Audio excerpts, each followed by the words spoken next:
哈利路亚，感谢主，让我们今天晚上仍然有宝贵的时间来到神的面前。我们要一起来敬拜他，我们也要一起来祷告，为着我们所遇到的，为着我们人生很多的问题，我们都要拿到神的面前来祷告。他是帮助我们的神，他是也垂听我们祷告的神。哈利路亚，感谢主，我们一起来敬拜他。我们跟主说，主啊，唯有你是我生命的救恩，唯有你是帮助我们与我们同在的神。求神圣别我们的时间，让我们能够全然的归向他，让我们开我们的口，开我们的心眼来赞美他。我们一起来祷告，为着今天晚上的祷告会，我们同声开口来祷告。哈利路亚，亲爱的耶稣，我们赞美你。主啊，我们要奉耶稣基督的圣名来到主你的面前，一起来恳求你。主，恳求主你帮助我们。今天晚上我们要在这里，主，我们要见耶稣。恳求主你预备我们的心，主放下我们忙碌的重担。主啊，我们单单来寻求你的面。主啊，因为唯有你是我们生命的福分，主，唯有你实现我们心里得满足。主，你是帮助我们的神，主帮助我们全然的仰望你。主，今天晚上的聚会，我们要重新来到主你面前，求主你来校正我们，带领我们，帮助我们。哈利路亚，赞美你，我们感谢赞美你，更多的祷告呼求在主的面前。哈利路亚。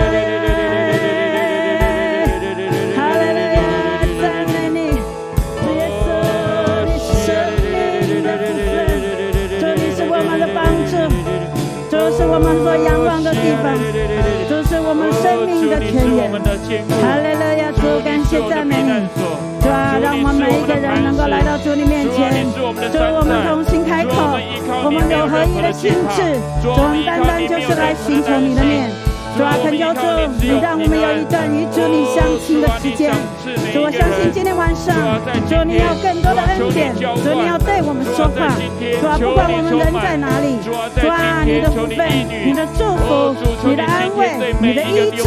都要领导我们。哈利路亚，我们感谢赞美你。主，我们将一切的祷告放在主你的脚前，愿主耶稣与我们同在。主，今天晚上特别的来帮助我们。主，开我们的口，开我们的心，让我们来到主你面前，你就释放我们，开我们的口来赞美你。主啊，不管环境如何，我们单单就是要来敬拜你。主，谢谢你，赞美你。哈利路亚，感谢赞美你。我们所有的祷告都是奉靠主耶稣基督的圣名。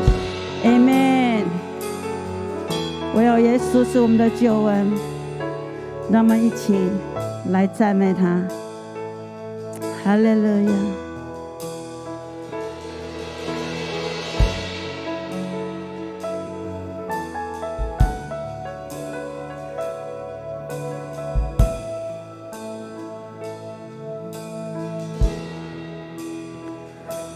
黑夜笼罩，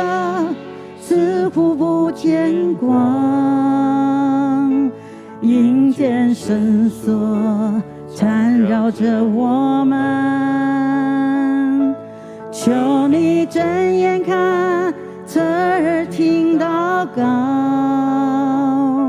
你百姓在这里祈求。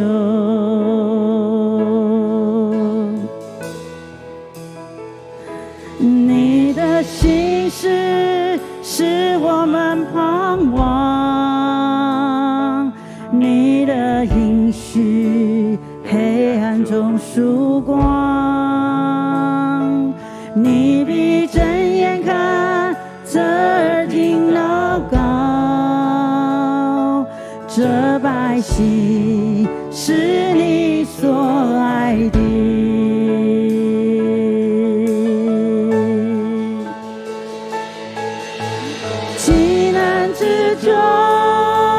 我们会转向你，你是主，承认你是主，求你转移，不把你的烈怒，你是主，你是救我们的主，我们呼求你阿爸父，我们一直求你怜悯，求你兴起，求你就退去，我们呼求阿爸天父，你的救恩必降临这地。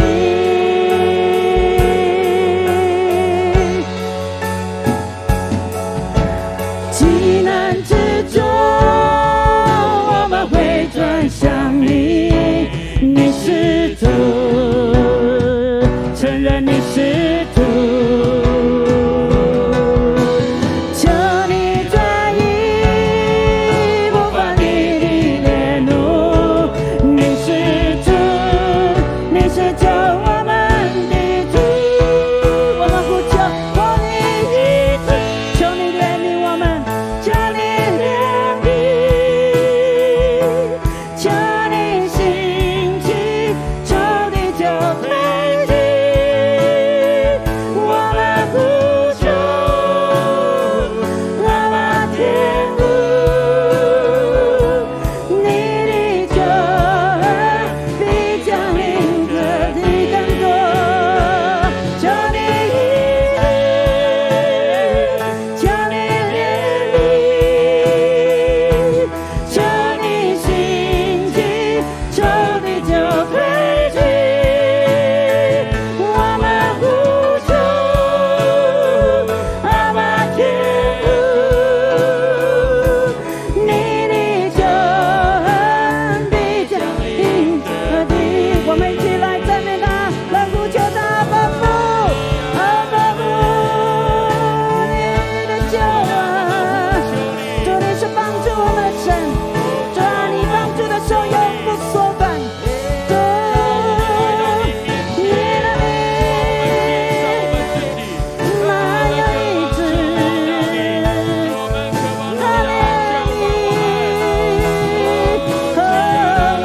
亚，我们赞美你，呼求你的名，为了你是掌权的主，哦呀啦啦啦耶，是呀啦呀啦啦，哦啦啦吧耶，哦呀啦啦吧，是呀啦啦吧吧吧吧吧吧，哦呀啦耶啦呀啦啦耶，哦呀啦啦吧是呀啦啦吧是啦，哦哩哩哩哩哩呀，急难之中，我们会转向你，你是主，承认你是主，求你转移不发你的烈怒，你是主，你是救我们再次来宣告急难，急难之中，我们会转向你，你是主，承认你是主，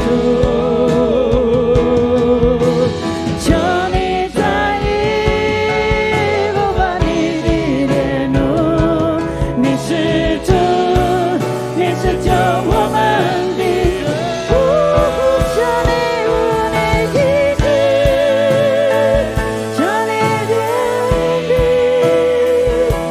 求你兴起，求你就退去，我们呼求阿爸天父，你的救恩必降临更多，呼求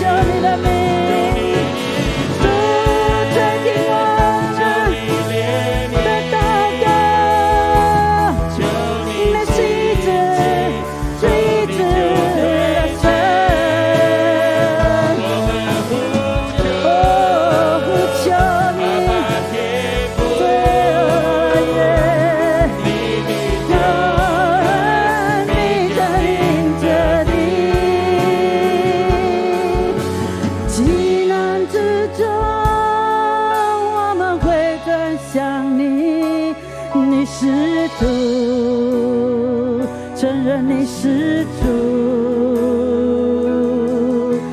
求你转移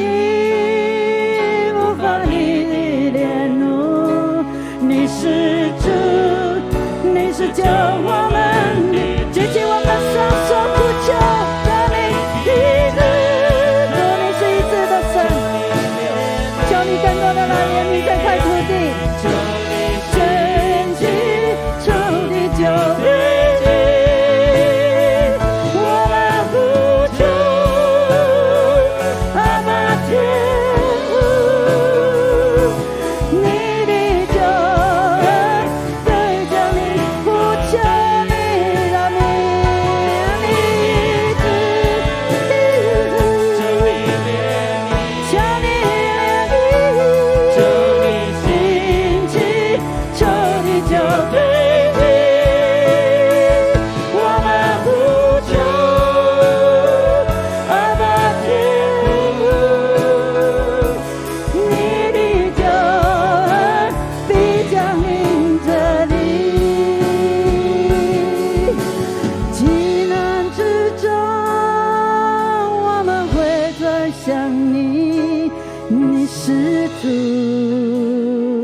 承认你是主，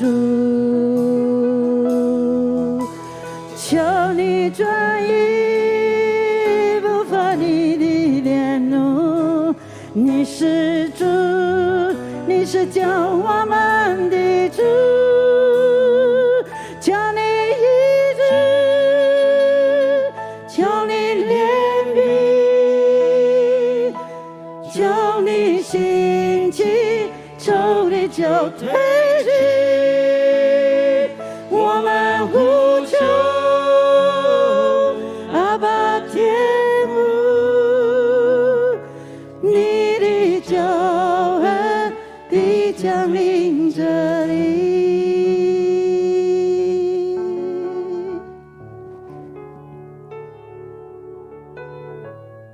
哈利路亚！爱我们的父神，你是垂听我们祷告的父，你的百姓聚集在主你的面前，我们唯有一个心志，我们的祷告要震动天地。阿们。主啊，你必然要在我们当中作者为王。阿们。主，你到如今仍然是掌权作王的神。阿们。主，我们相信主你是全能医治的神。阿们。哈利路亚！我们要来赞美你，上帝的教会一起同声来呼求我们的阿爸父。我们再一次开口来祷告，求神帮助我们。今天晚上的祷告会要充满神的医治安慰在这里。哈利路亚！同声开口来祷告。赞美你，主啊，你是配得我们赞美的神，你是全然医治。的神，哈啦啦啦耶啦耶，哦啦啦耶，西里呀啦啦吧耶啦啦啦啦，西里里呀啦啦啦。主，让我们高举主你的全能，我们要高举你的名，你是配得我们大声来到主你面前呼求的神。主啊，帮助我们每一个人更坚定在主你的面前。主，我们带着极大的信心仰望你，跟随你。哈利路亚啦啦，我西里呀啦啦啦啦耶，哦啦啦耶啦，哦啦呀啦啦啦啦，西里呀啦啦，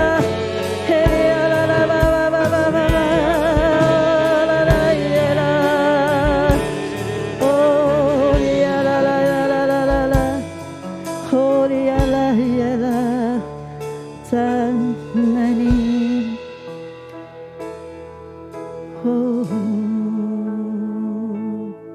哈利路亚！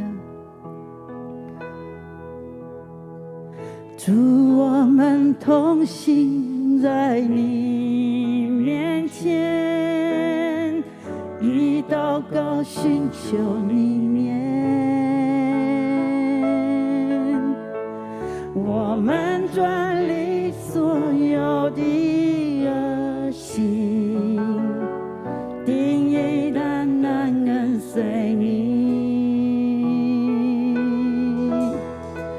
主，我们是属你的子民，求赐下父神的心。我们要回转向你父神，也要看见父神。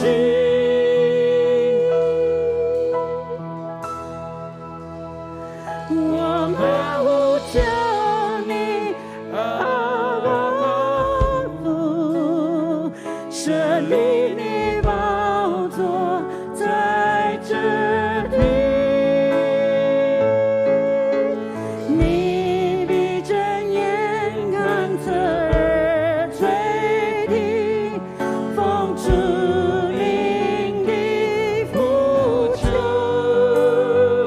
万民都要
让我们能够一起在座山晚上来敬拜主。感谢上帝我们在疫情中没有实体的祷告会，但是无论在哪里，让我们都能够一起同心合意来祷告。我们一起来祷告。主，我们感谢你，让我们今天晚上是我们的座山祷告会。主啊，我们非常的想念我们可以实体祷告会，虽然没有实体，但是让我们无论在哪里，我们两三的人奉你的名聚集，你都与我们同在。其实我们在不同的地方，只要奉主的名，你都与我们同在。我们两人同心合意的祷告，你必定垂听。主啊，求你赐我们今天的祷告会有你的同在，有圣灵的感动，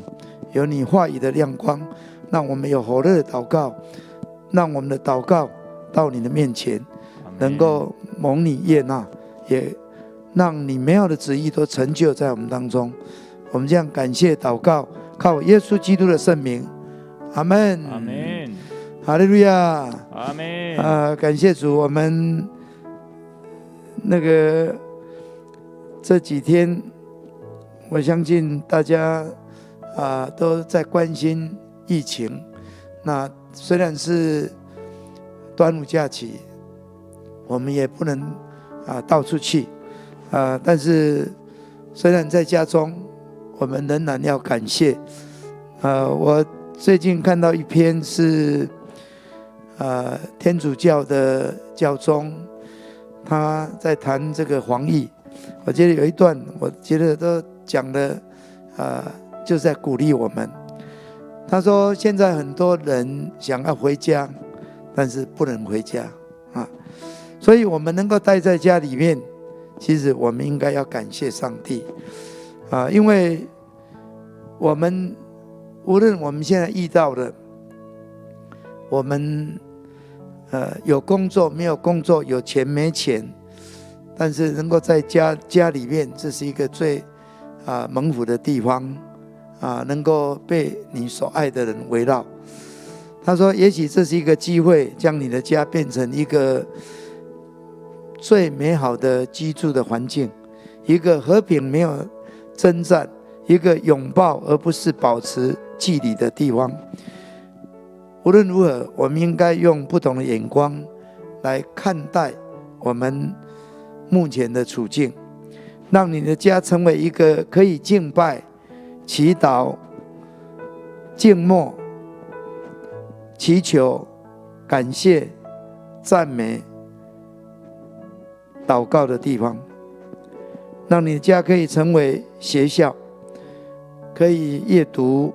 可以写作、绘画、唱歌、跳舞。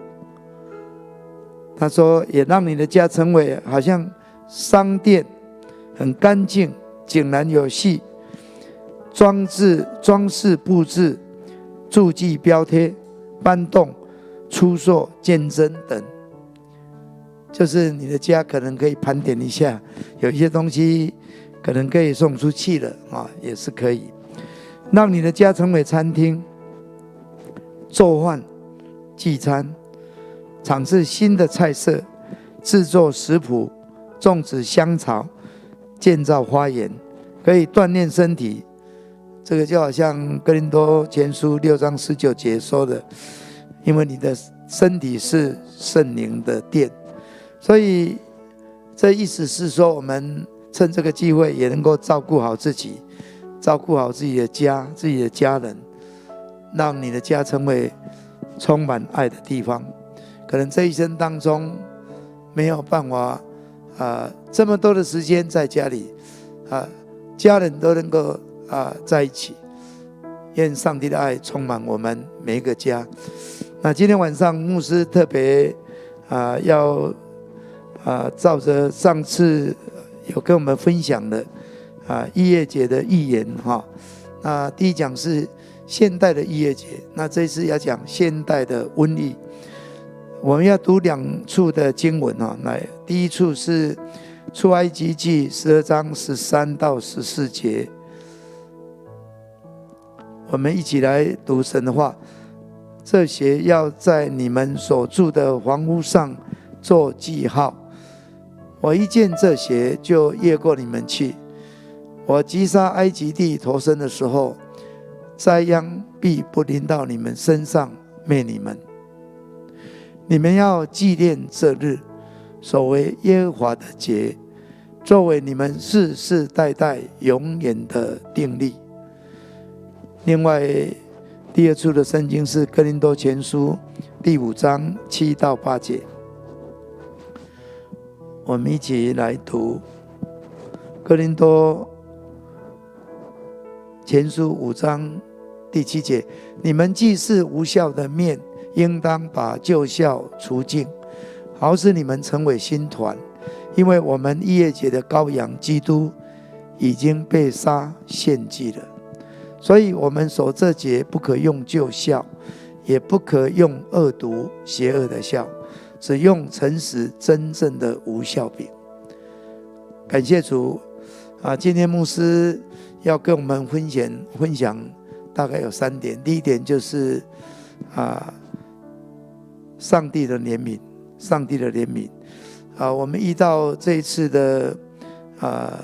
病毒COVID-19 这个是一个在整个人类历史上，我们可能好像没有听过这么广阔的地方人都在这个病毒的威胁之下，这个病毒株让我们的免疫力没有办法去抵抗，所以它就不断会传播。那在圣经里面，这个瘟疫通常是好像上帝为了人不听话悖逆，好像大卫的时代，神也降下这个瘟疫。那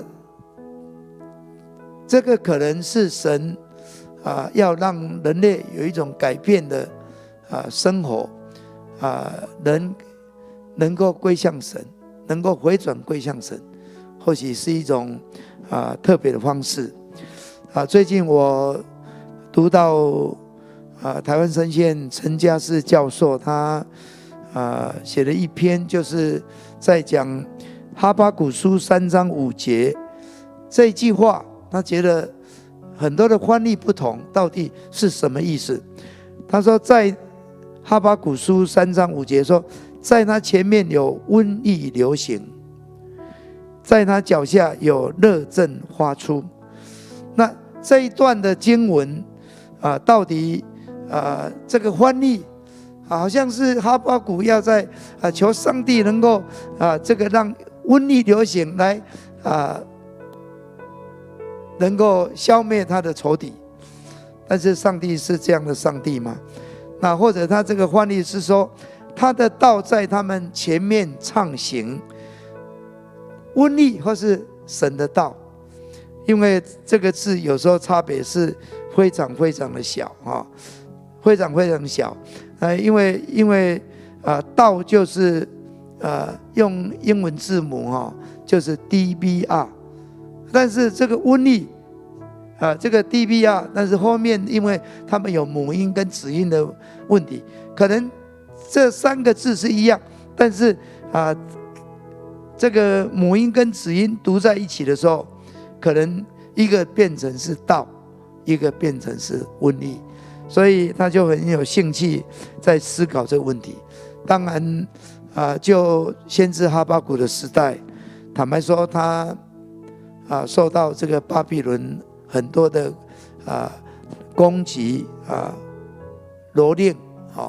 他们一定是想要去反击，但是他们没有力量，所以这个先知哈巴谷心里面对这个上帝你怎么不惩罚这些这么坏的这个巴比伦人他有一点不平但是后来他知道，其实邪恶的人一定不能存活，一定不能存活，但是对上帝忠心的义人一定会存活，义人必因信得生所以他在这个圣经跟上帝有很大的一个好像摔跤 bargain 这样的一个对话，但是后面他还是知道神必定会有他的大作为，所以当神显明他的大作为的时候，他是期待上帝能够以怜悯为念，上帝也能够真的是怜悯他们。所以应该若是这样的心态照理说应该是说，不是这个瘟疫流行，这个敌人都把他杀光光了，应该是神的道在他们前头，让他们能够悔改，让他们能够归向，让他们能够走向神要他们走的路。他在谈到这一段经文他特别感受就是，今天我们看在这个北欧的地方，很多都是基督教国家，过去其实他们也有很黑暗的一面，他们很残暴的行为，他们像海盗一般，因为他们那里是非常天然地动，没有东西，当然就海盗就去抢这蛮横的这个北欧人也蛮冷，但是当神的道进入那里，那个地方今天改变了。我们看在那个地方人的品格道德文明的程度都是一个很先进的一个民主国家所以应该若是神的道畅行，那应该是最好的，应该是最好的所以我们读到这个逾越节的预言 Chuck Pierce， 他特别讲到，今天我们好像以色列百姓在埃及我们应该是可以好像亚伯兰我们有跨越能力的人，我们特别是在耶稣基督里，我们能够成为一个和他立约的人，我们是可以有这样跨越这样的恩典的人所以他谈到现代的逾越节，谈到现代的瘟疫其实那个心跟先知哈巴谷是很相像的，就是求上帝在施行审判的时候要记得怜悯，要记得怜悯好像先知耶利米在耶利米书29章那里也告诉我们29章第11节说，耶和华说，我知道我向你们所怀的意念是赐平安的意念，不是降灾祸的意念，要叫你们末后有指望。你们要呼求我，祷告我，我就应允你们。你们寻求我，若专心寻求我，就必寻见。耶和华说，我必被你们寻见，我也必使你们被掳的人归回，使你们从各国中和我所赶你们到的各处召集了来，又将你们带回我使你们被掳离开的地方。这是耶和华说的。先知耶利米他这个预言就是讲到，上帝虽然让他的百姓被掳，但是神本意不是如此。神他不是要降灾祸，他要赐平安，使他们末后有指望。所以对犹太人来说，逾越节这是一个很重要的日子，就是他们庆祝上帝将他们从埃及为奴的地方能够拯救出来的地方。逾越节就是逾越，就是跨越。当神要击杀埃及的长子，灭命天使来的时候，以色列百姓因着有那个羔羊的血涂在门框上，就越过去了，他们就得到保护。好像很多的灾害降在埃及的时候，以色列百姓在歌珊地就在上帝的保护之中，他们在黑暗之中，他们就在光明之中，他们在缺乏之中，他们就在一个丰盛之中。所以这个就是神的恩典，神的恩典能够成为以神立约的百姓，是多么的有福我们看以色列百姓，他们当上帝要审判埃及的时候，上帝其实是要让他们有一条出路。倘若他们能够回转归向神，神一定会怜悯他们，神会拯救他们。所以以色列百姓，当他们向神呼求，他们向神祷告，神就怜悯他们，神就拯救他们。神没有用大金来帮助他们，神没有用什么非常伟大、非常英雄式的这种行动来救他们。其实神的救恩真的奇妙。今天晚上我们在敬拜的时候唱你的救恩，这首诗歌也是为了这一次疫情赞美之前他们做的诗歌。其实每次唱的时候都非常感动。神是透过一只纯洁无瑕疵的羔羊，这个羔羊的血涂抹在门框上，就是代替了我们的。原来应该我们是要死的，但是他代替了我们，所以我们就能够得着保存，我们就能够胜过死亡。弟兄姊妹，我们在这个瘟疫正在流行的时候，我们面对的这一次的这个瘟疫，真的是世界性的，是一个世界的一个大的灾难。这个灾难，我们都从上帝要救以色列百姓在埃及恰皮尔斯在一本书叫《击败魔鬼的时刻》，他特别讲到这个4个灾害。其实世界性很多的灾害，这是一种有时候我们看是一种仇敌的攻击，有时候是一个神他的作为，他借着这样的一个作为，他要带领我们进入一个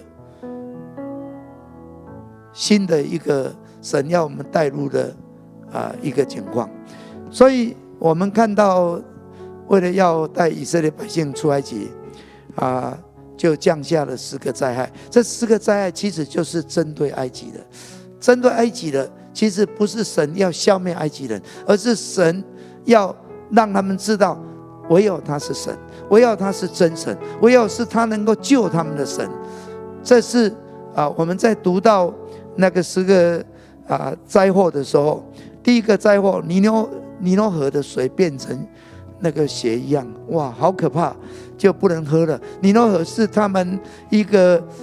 每次这个尼罗河水都会泛滥，那就很多的淤泥堆积，就非常肥沃，所以他们的农作物就会长得非常的肥美茁壮。所以这个尼罗河就是有他们很依赖的地方，所以那个地方他们认为有2个神，一个叫做哈皮一个叫做克鲁姆那这2个神，一个是在掌管这个尼罗河的河神掌管鱼类啦、鸟类啦可以让这个土地肥沃，让他们收成然后所以这2个神某个程度就是他们生存的命脉，他们比太阳神这个可能还崇敬所以这2个神，一个是这个可鲁姆他就是一个自讨的神，好像用土造人，他说我们人是他造的，所以他是生命的源头，他是一个生命的维持者。这2个神就是借着这样的一个水变成血的灾害，让他们知道他们不是神，他们没有能力去改变这个情况。第二个灾难就是青蛙，那这个青蛙从尼罗河跳上来，哇，不得了！跳上来是应该没什么新鲜，但是因为很多带来很大的一个灾难。那这个青蛙又跟他们的一个女神叫做赫凯特也有关系，它是一个生产创造就是农作物萌芽的神，所以它是一个水中的女神，跟生育跟生产又有关系。所以因为这样的一个神也是跟他们好像一个生命的源头，一个维持者，他是使他们生生不息的女神，但是他连要控制这个青蛙都没有办法他也控制不了这个是我们从这个地方要看见神才是掌管的神。我们在读出埃及记讲到那个那个接生婆哈，接生婆很奇妙，他们敬畏神，他们敬拜上帝，他们没有去敬拜他们埃及人都在拜的这个赫凯特这个生育的神，所以他们能够保存以色列百姓的男婴。我们看第3个这个灾难，就是许多的那个狮子狮子就是撒布哇，这个真的这个整个大地充满了这个东西原来这个摩西就是告诉亚伦说，你用那个杖击打地面那就地面很多的这尘土就变成了狮子，遍布在整个埃及人当中。那刚好埃及的拜的一个神叫做 Geb， 这个盖伯，这个是大地之神。那这个就是神跟他们的大地之神好像一个对决。看起来我们的神是大地之神，好像要做什么我们以为是多厉害，连一个狮子就对付不了所以埃及人他们的信心就动摇了，他们就都动摇了。他没有给我们食物，反而给我们很多狮子那个狮子你知道是多痛苦的事情要死不了，但是要活得很痛苦所以这个盖伯，这个大地之神，跟我们以色列百姓所敬拜的耶和华神，那是没有得比所以他们怎么能够把生命的未来交给他呢？所以这个是一个很重要的借着这个灾难，让人能够知道耶和华是神。第4个灾难是苍蝇那这个蝇灾就是他们有掌管昆虫的一个神，叫做凯布利那好像他可以控制，他的力量很大，甚至让太阳可以转动，但是其实他连一个苍蝇他都控制不了。第5个灾害是牲畜的这个瘟疫就我们像我们在丢给这啦什么这个瘟疫在这个动物当中那这个神就是哈索尔她是一个母牛的女神，所以埃及人跟印度都一样，对牛都是拜他们是主掌爱情、胜利和女人但是对他们来说，今天他们遇到这样的一个动物的瘟疫，无能为力。真的，上帝的愤怒就是要羞怒这些埃及人拜的假神。第6个就是农仓的灾祸表示他们的长了农仓，他们都治不好。埃及人也拜了很多的这些神明，各式各样的神明他们其实他们的医治不一定是医学，好像是一个魔法一样，为了要得到医治，可能有一个那个毛骨悚然的一种仪式把人可能活活的烧死都有，好像这个灰就带来了好像有医治的祝福。这个是在埃及，其实在印度，在很多地方都是如此。但是当这个龙灾降临在他们当中的时候，才知道他们的神其实他们是软弱无力的好，第7个就是冰雹。冰雹这个就以天空有关的一个神叫做 Nut。 整个宇宙好像他们有一个屏障，他们能够隔开，把混乱变成秩序，看起来好像很有能力。而且这个Nut就是这个大地之神盖伯的妻子。但是我们看冰雹一降下来农作物损坏了，动物人都受到伤害了，但是他们一点保护能力都没有。第8个灾害是蝗虫的灾难。这个蝗虫就是上帝让东风带来很多的蝗虫，他们也有风神，他们也有农作物的神，他们也有守护收成的女神也有丰富的神很多很多的这神明名称，就是想要让他们能够带来，他们能够非常的丰收。但是上帝叫东风带来的蝗虫，他们完全就是被蝗虫掳掠所以我们就看到他们的神并不能真实成为他们的保护。第9个灾难是黑暗。这个黑暗暗到真的是你好像黑暗，好像你可以摸得着东西一样。那个黑暗是一种乌黑啊，整个都是非常的黑，非常的暗黑。那掌管太阳神，哇，他应该是可以给光明的，现在没办法了，无能为力了。反而他们一个黑暗的使者叫做阿佩普，那这个黑暗降临了，那就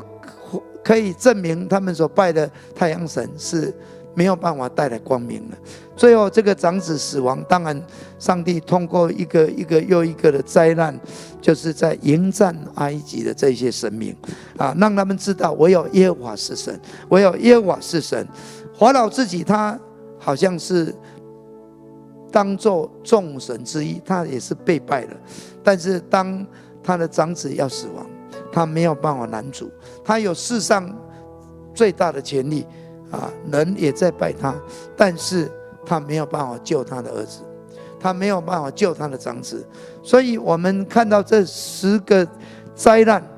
今天世界灾难越来越多，不仅是有战争带来的灾难，这个瘟疫带来的灾难，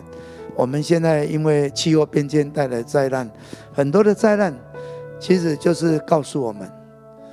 我们是被造的，我们是有限的，我们都不谦卑敬畏神，能够遵行他的旨意。好像埃及法老，他非常的硬心，他认为说我们有这个埃及这样的一个女神，可以保护孩子，可以保护我们，但是其实他们不能保护。各位弟兄姊妹，加皮尔斯在借着这样的一个现代的瘟疫，讲到出埃及记这一段的灾难，要告诉我们，有时候这些灾难是神让我们知道，我们要谦卑来到他的面前。神不要我们陷入这个法老的陷阱。这法老陷阱就是好像很相信自己，好像自己很有能力，其实我们是有限的人，我们应该单单的依靠那创造宇宙万物的神耶和华上帝。当我们能够依靠他，寻求他，其实他会为我们在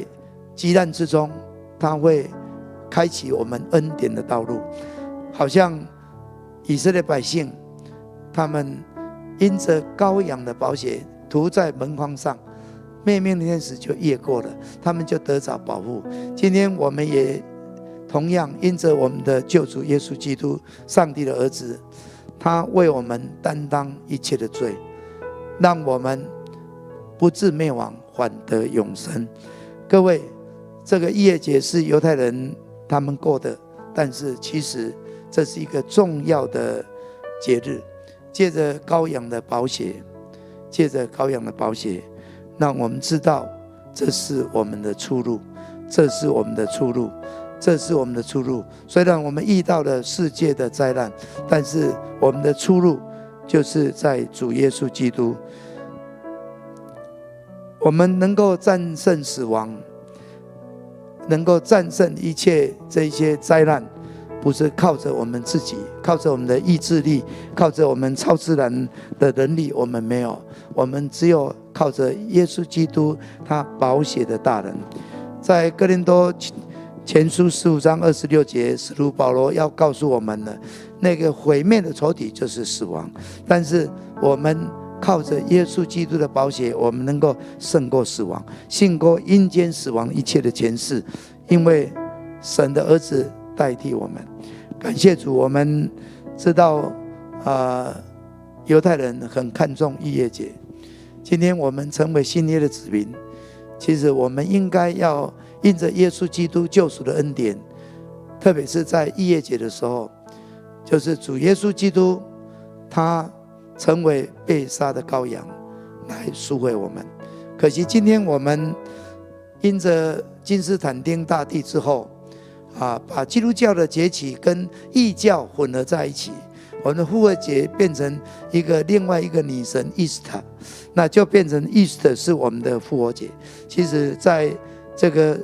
逾越节的时候，正是上帝的羔羊为我们成为赎回祭。好像今天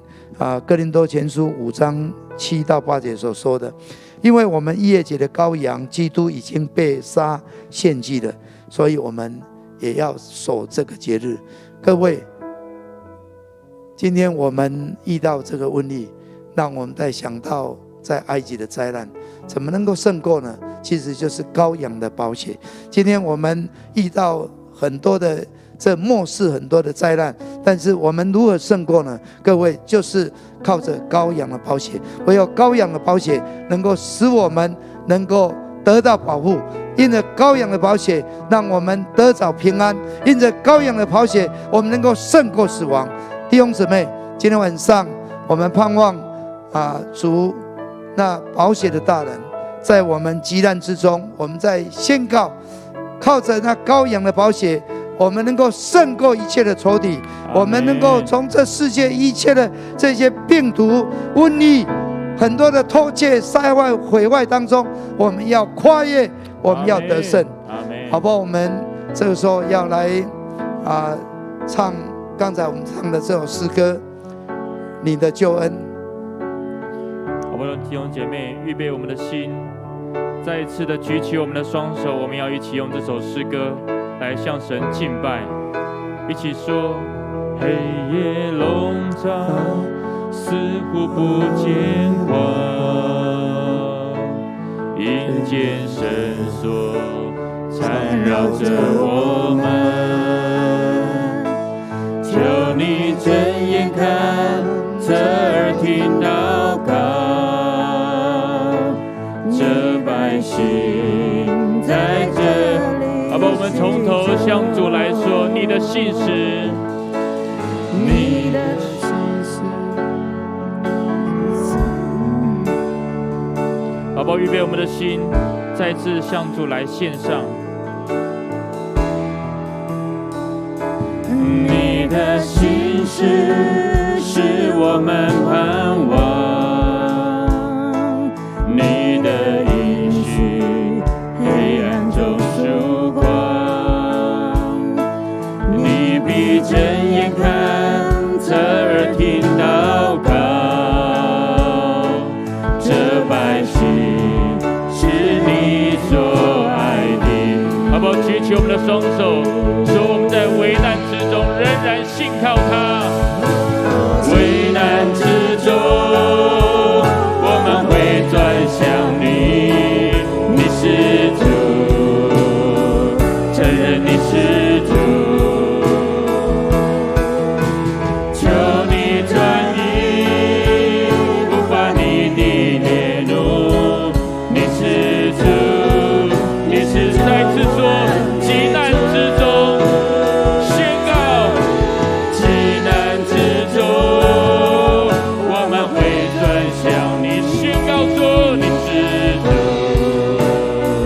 承认你是主。主啊，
再次说，在急难之中，我们宣告寻求你。急难之中，我们会转向你，你是主，呼求耶稣。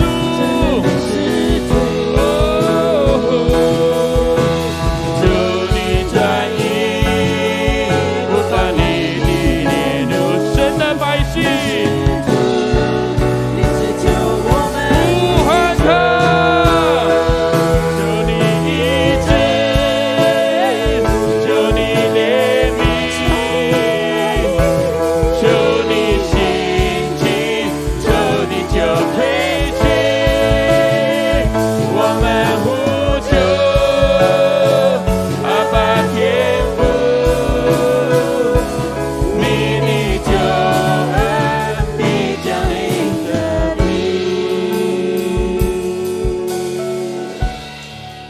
是的，主啊，当你施行审判的时候，求你以怜悯为念。主啊，我们得罪了你，我们常常靠自己的能力，我们常常夸口自己的能力，我们说人定胜天，我们以为我们什么都能做。主啊，我们求你赦免我们，我们没有承认我们是一个被造的，我们是有限的，我们不能和你相提并论，我们不能与你抵挡。主啊，怜悯我们，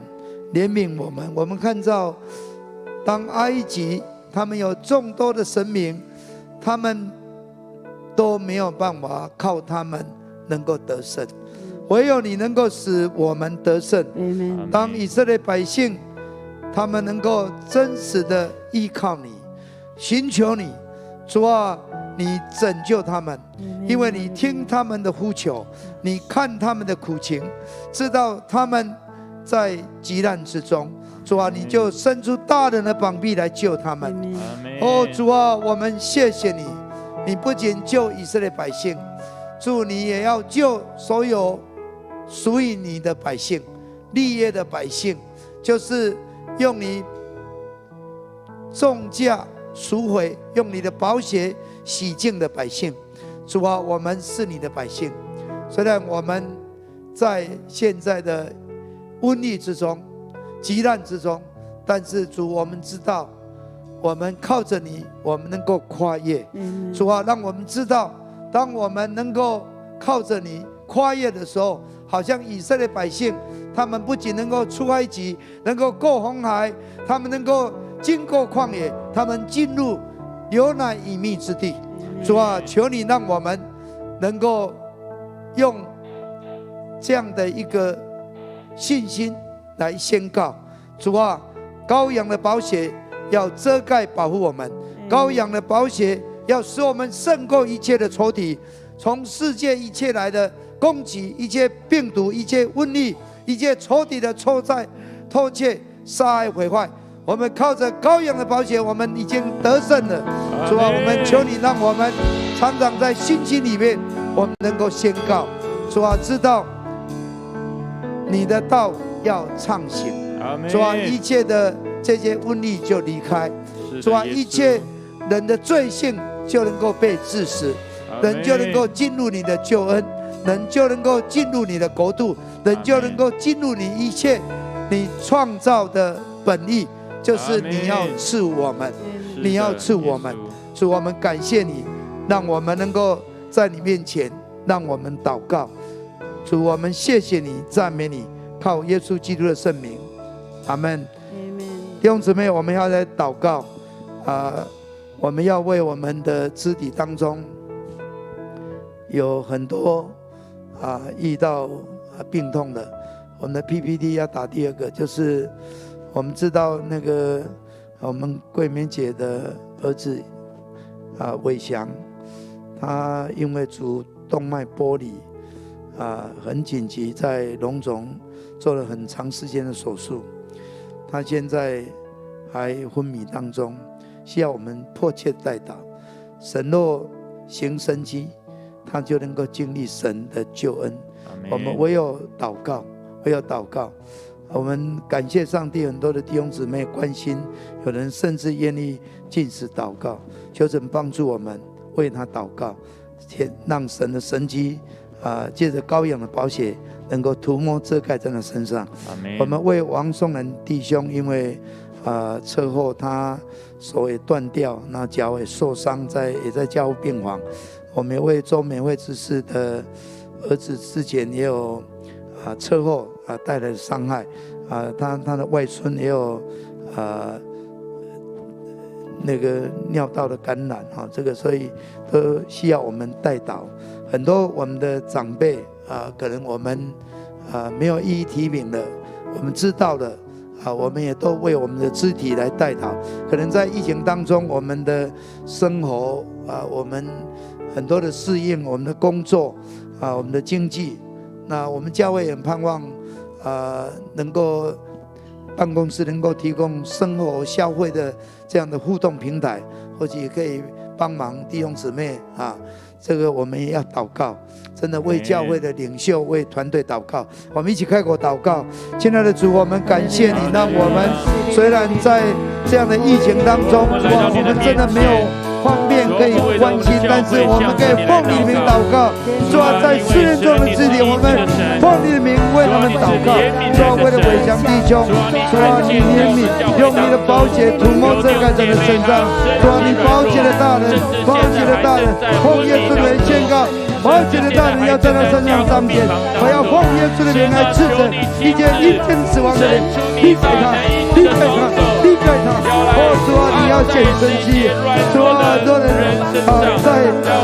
迫切为人祷告，甚至我们的弟兄姊妹有人禁止祷告，为他祷告。主啊，你是听祷告的神，你垂听我们的祷告，你显神迹在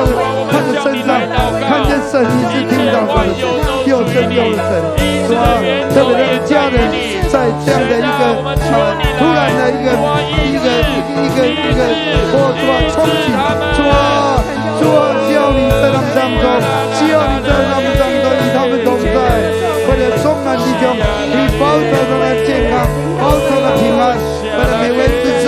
他的儿子彦敏能够快快的恢复，没有任何的后遗症。他的孙子能够发烧能够退，一切能够恢复正常。主啊，帮助我们，帮助我们，唯有你是我们的帮助。主啊，弟兄姊妹交托在你。我们在家庭当中，我们面对了许多的挑战，我们要许多的试验，我们工作的压力，主啊，环境的压力，主啊，我们求你帮助我们，让我们能够学习彼此相爱。主啊，求你与我们同在。主啊，与我们教会这些领袖同在，赐下智慧，让我们能够一起同心同事，让我们能够胜过一切从恶人要来的挑战。主啊，让我们经过这事业，叫我们能够更强壮。主啊，万事都互相效力，叫爱神的这一处，就是按着你旨意被辅导的。主，我们感谢你，赞美耶稣，赞美耶稣，哈利路亚，哈利路亚，哈利路亚。弟兄姊妹，最后我们要为台湾这一波的疫情，虽然已经有在舒缓，我们求主怜悯，能够让这个疫情能够完全的清零，能够止住。阿们。我们为国产的疫苗能够顺利生产，不仅品质好，大家有信心，盼望能够让我们胜过这一次的这个 COVID-19。我们为疫情指挥中心第一线防疫人员，很多人他们很辛苦，求神与他们同在。我们真的为他们的健康祷告，也为他们有智慧所做的一切都能够有果效，让我们能够胜过这一波的疫情，让台湾能够回归我们正常的生活，让我们这个地方让人能够更谦卑，更敬畏神，好不好？我们同心为我们台湾祷告。哈利路亚！主，我们感谢你，我们赞美你，你是我们的主，你是我们的王，你是台湾的主。主啊，我们感谢你，让我们所有神的儿女，我们能够一起祷告。我们唯有祷告，说我们不能做什么，我们就是求告，说我们就是仰望你，说台湾交在你的手中，说谢谢你，让我们经过1个多月，我们的疫情已经慢慢的说，我们感谢你，说让国产疫苗能够顺利生产。虽然有很多的多方的角力，很多的这样的一个对立，但是主，你是我们的主，你是我们的主，你帮助我们。说我们将疫情指挥中心从我们的总统、行政院长、我们的卫福部长、我们所有的防疫人员、我们所有的医务人员，主啊，你都与他们同在，保佑他们平安，保护他们平安，赐下的平安在他们身上。主啊，让我们进入更多的祷告，更多的祷告。哈利路亚！我们不只是依靠你，主啊，我们要祷告。主，我们感谢你，赞美耶稣，赞美耶稣。我们一起说：喜难之主，弟兄姐妹宣告，在这极难的时刻，举起双手祷告吧，举起双手敬拜吧，求你转移，把你的烈怒呼喊他，你是救我们。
是的，主，我们在危难之中，我们唯有回转归向你。主啊，求你不再发烈怒，主啊，能够施恩典。主啊，能够施恩典。主啊，怜悯我们，让我们属你的百姓，我们这一些得着救恩的百姓，主啊，我们就是公义的苗裔。主啊，我们胜过所有的这些疫苗，我们能够奉主的名祷告，靠着主宝血的大能，主啊，能够胜过一切仇敌的攻击，他的偷窃、杀害、毁坏。主啊，我们谢谢你，让我们能够知道依靠你。主啊，我们不是靠车靠马，我们乃是单单的依靠你。主啊，唯有你是我们的依靠。主啊，我们要宣告你是我们的主，我们承认你是我们的主，唯有你是我们的主，你是我们生命的主，是我们家庭的主，是我们教会的主，是我们国家的主。主啊，这世界虽然握在恶者手下，但是主，你已经得胜了，你已经得胜了。坐在宝座的我们的阿爸父上帝，还有我们的主耶稣基督，得胜的羔羊，我们靠着他必定要得胜。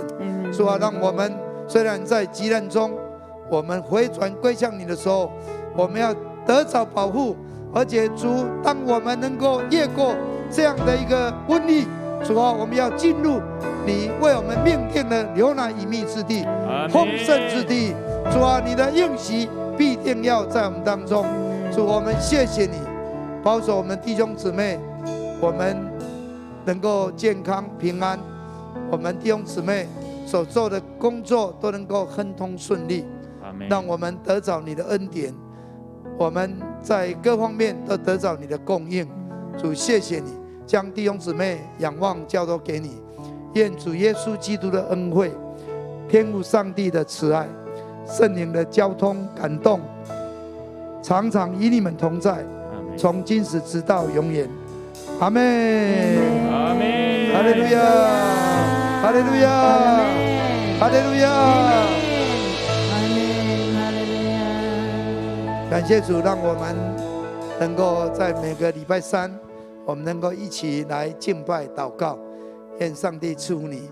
我们下周三再见，平安。